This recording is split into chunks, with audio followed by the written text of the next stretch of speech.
There was not one particular moment when I knew I wanted to be a physician, but growing up, I loved science, and my mother is a hospital chaplain.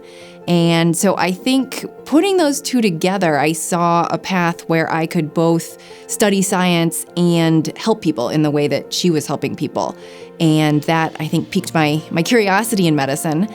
I kind of got this sense in medical school that this next 100 years, that's going to be the century of the brain.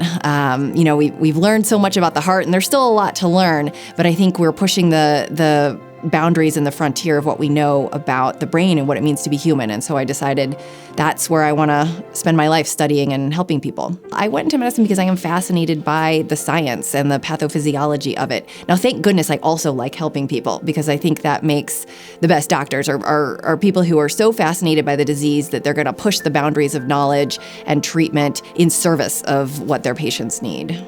Movement disorders are a subspecialty of neurology, and the kinds of diseases we treat are Parkinson's disease, ataxia, dystonia, chorea, Huntington's disease, and basically any sort of abnormal movement. Probably, you've been walking in the airport and you've seen people who just aren't walking quite normally, and maybe you can't pinpoint exactly what it is. Those are the kind of patients who come to us.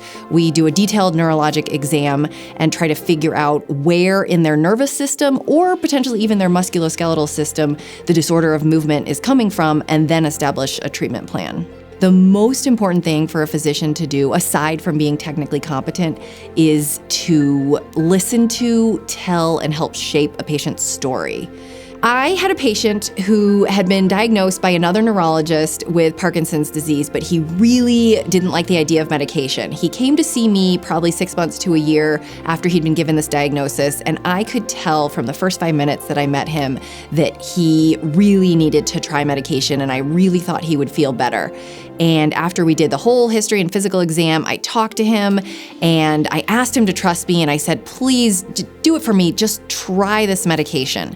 Then went on maternity leave, so I was not the one to see him in follow-up, and I was coming back to the neurology department with my baby in hand, and he had just seen one of the other neurologists while I was away, and I saw him in the elevator, and he said, hey doctor, I started that medication and I feel so much better. And I could just tell from looking at him in the elevator how much better he looked.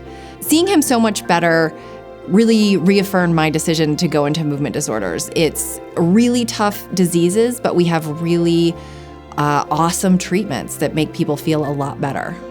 I'm Kathleen McKee, a movement disorder neurologist practicing at Intermountain Medical Center.